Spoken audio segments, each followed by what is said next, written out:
I'm RB Sensei, and I'm back again to critique some more ridiculous dating nonsense. Let's get it.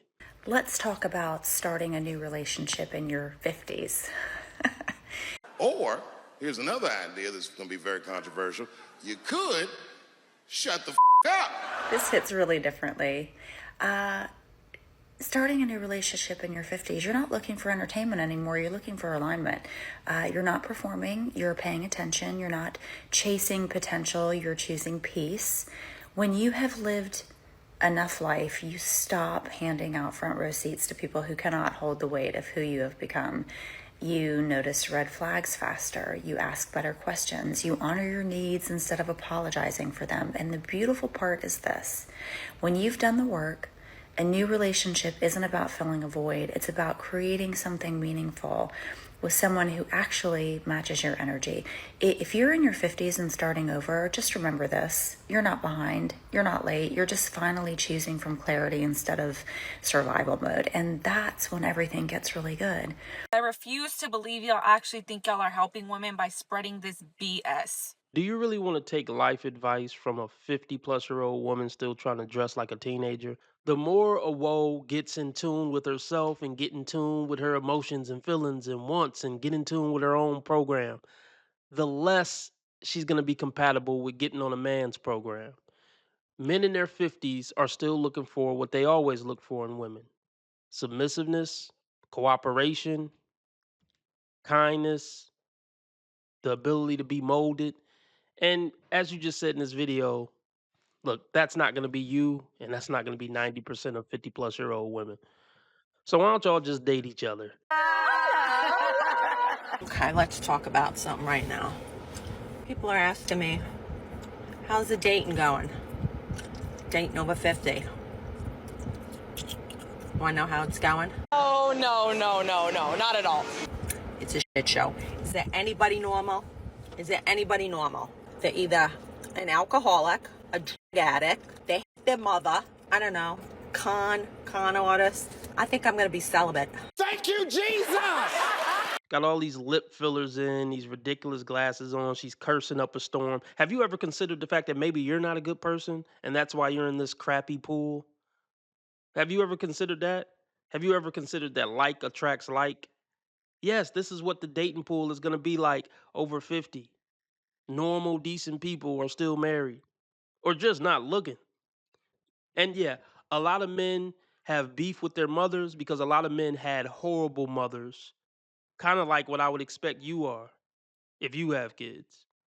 Subscribe and hit the bell. It really helps the channel grow. Like and comment as well. Thank you.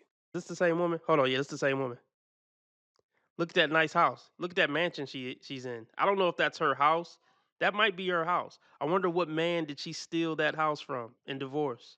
You never know. That's the point. Is dating in your 50s really that bad? I just got off the phone with my friend and she's like, I'm done. I stopped dating 3 years ago. You didn't get the memo? Like, no. I'm done. I'm better off alone. I have my job. I'm financially secure. I have my house. My only child is an adult. I don't listen to it because it means nothing to me. And I'm healthy. I don't need problems in my life. And she's like, everyone's story is different, but dating out here for women my age, you find men that are older by 10, 12, 13 years. They're in their late 60s, maybe early 70s, and they're looking for a nurse. Well, duh. You know, and if you find a man that's 55, semi-good looking, has a good job, is financially secure, he doesn't want your ass. You're going to learn today. You're right. He doesn't want you because he can do better. So, okay, there's some self-awareness with this one. Yeah. A 55-year-old man with his stuff together, he look kind of good. He can get a 35-year-old easy.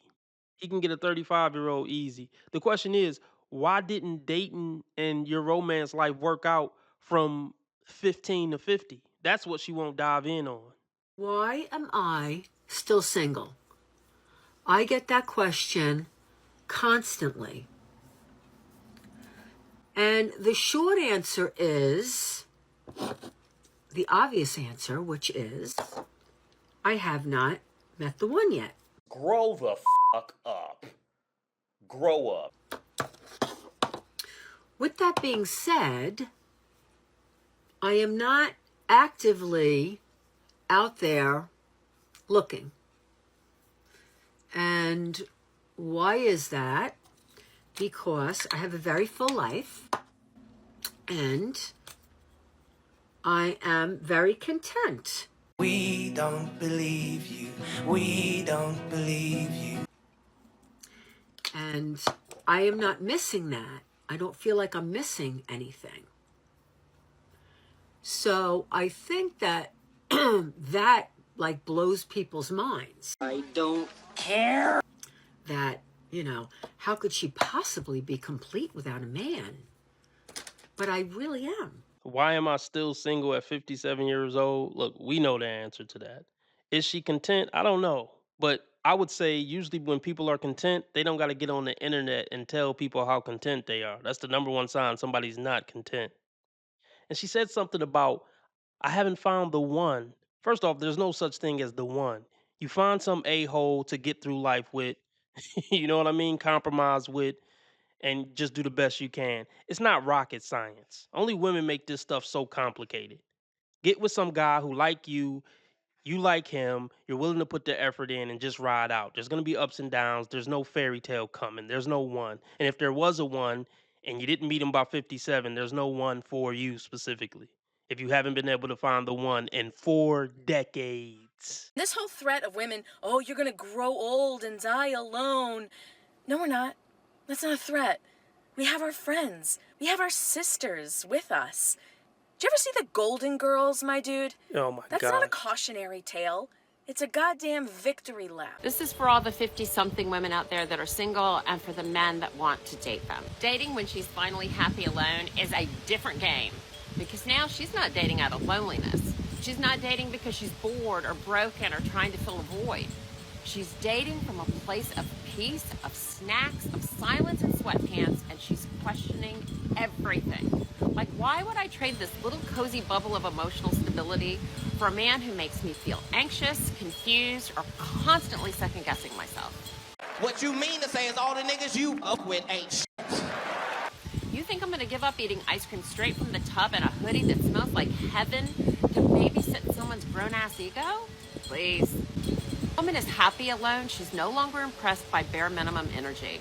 She's not excited by good morning texts that lead nowhere. She's not clapping for I was just busy excuses or breadcrumb attention. She's calm, she's healed, she's protective of her space, and if the vibe feels like emotional turbulence wrapped in fake deep conversations and inconsistent affection, she's out. If she's so great and she's showing up to work 5 days a week around other people who know other people who know other people, she's stopping to get gas, she's going by grocery stores, she's doing TikTok. All right. How many men are where are all these great men that recognize this woman for being so great? Like I say, it ends up telling on itself every time. So basically, I'm a 4, but I would rather be single than date a 6 who would treat me right or get mistreated by a 9 or 10. That's basically what she just said. I mean, come on. I know you. You know you. And I know you know that I know you. Subscribe and hit the bell. It really helps the channel grow. Like and comment as well. Thank you.